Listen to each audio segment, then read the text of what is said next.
যে কোনো মূল্যে তাদের উস্কানিতে যেন পা না দেয়, যে কোনো মূল্যে যেন আমরা সংঘাত নিরসন করতে পারি এবং বিশ্ববিদ্যালয়ের অভ্যন্তরে যারা লাশের পর লাশ ফেলতে চেয়েছে তাদের কোনো ধরনের পাতানো ফাঁদে যেন বাংলাদেশ ছাত্রলীগ না পড়ে, সে ব্যাপারে কিন্তু বাংলাদেশ ছাত্রলীগ দায়িত্বশীল ভূমিকা পালন করার চেষ্টা করেছে, যে কোনো মূল্যে সংঘাত এড়িয়ে দেওয়ার চেষ্টা করেছে এবং শিক্ষার্থীদের শান্তিপূর্ণ সংস্কার আন্দোলনকে এগিয়ে নিয়ে যাওয়ার চেষ্টা করেছে। সেই লক্ষ্যেই কিন্তু আজকে আমরা শিক্ষার্থীদের বিশ্ববিদ্যালয়ের অভ্যন্তরে শিক্ষার্থীদের নিরাপত্তা নিশ্চিত করার জন্য যতটুকু করার ছিল বাংলাদেশ ছাত্রলীগ তার সাধ্যমতো চেষ্টা করছে। তারপরও আমরা ঢাকা কলেজ ছাত্রলীগের কর্মী সবুজ আলীকে হারিয়েছি, আমরা হারিয়েছি জগন্নাথ বিশ্ববিদ্যালয়, চট্টগ্রাম বিশ্ববিদ্যালয়ের ছাত্রলীগের কর্মীদেরকে। চট্টগ্রামে কিভাবে আমাদের নেতা কর্মীদেরকে ছাদের উপর থেকে ফেলে দেওয়া হয়েছে, নির্যাতন করা হয়েছে, নিষ্পেষণ করা হয়েছে, গোটা বাংলাদেশের মানুষ সেটি দেখেছে।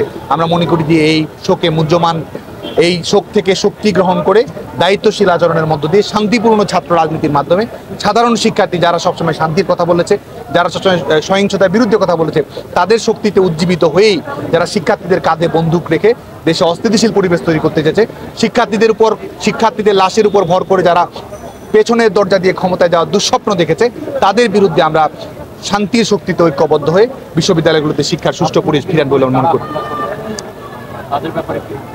আমরা মনে করি যে এটির ব্যাপারে কিন্তু ইতিমধ্যেই এটি প্রমাণিত হয়েছে, বিশেষ করে যারা সরাসরি তাদের ভিডিও ফুটেজ সব কিছু কিন্তু রয়েছে এবং এই ঘটনায় সবচেয়ে বেশি শিকার হয়েছে, এই ঘটনায় মর্মন্তুদ পরিণতির শিকার হয়েছে বাংলাদেশ ছাত্রলীগের কর্মীরা।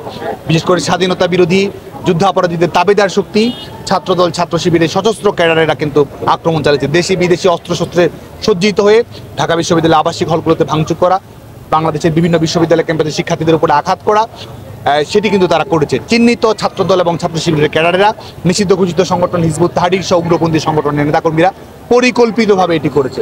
বাংলাদেশ ছাত্রলীগ শিক্ষার্থীদের নিরাপত্তা নিশ্চিত করার জন্য সবসময় সংঘাত এড়িয়ে যাওয়ার বিষয়টিকে প্রাধান্য দিয়েছে।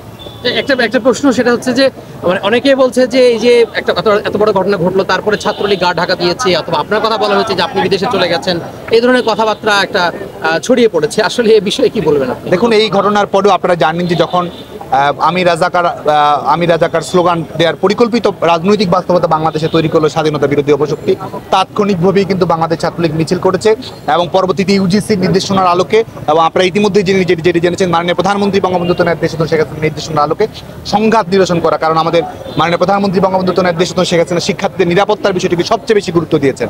সে কারণে কিন্তু সংঘাত নিরসন করা, ইউজিসির নির্দেশন করা এবং বিশ্ববিদ্যালয়ের সিন্ডিকেটে গৃহীত সিদ্ধান্ত, সেটির আলোকেই বাংলাদেশ ছাত্রলীগ কর্মকাণ্ড পরিচালনা করছে।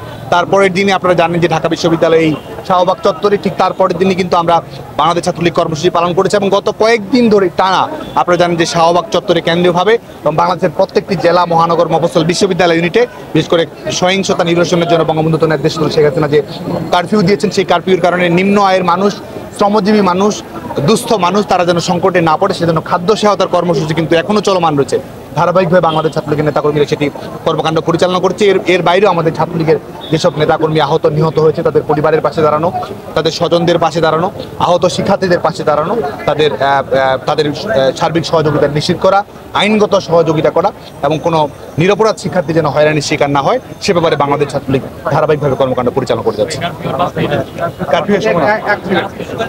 দেখুন, বাংলাদেশ ছাত্রলীগ দায়িত্বশীলতার পরিচয় দিয়েছে। বাংলাদেশ ছাত্রলীগ শান্তিপূর্ণ ছাত্র রাজনীতিতে বিশ্বাস করে। বাংলাদেশ ছাত্রলীগ সংঘাত নিরসনের রাজনীতিতে বিশ্বাস করে। বাংলাদেশ ছাত্রলীগ ইতিবাচক উপায়ে সমস্যা সমাধানের রাজনীতি করে।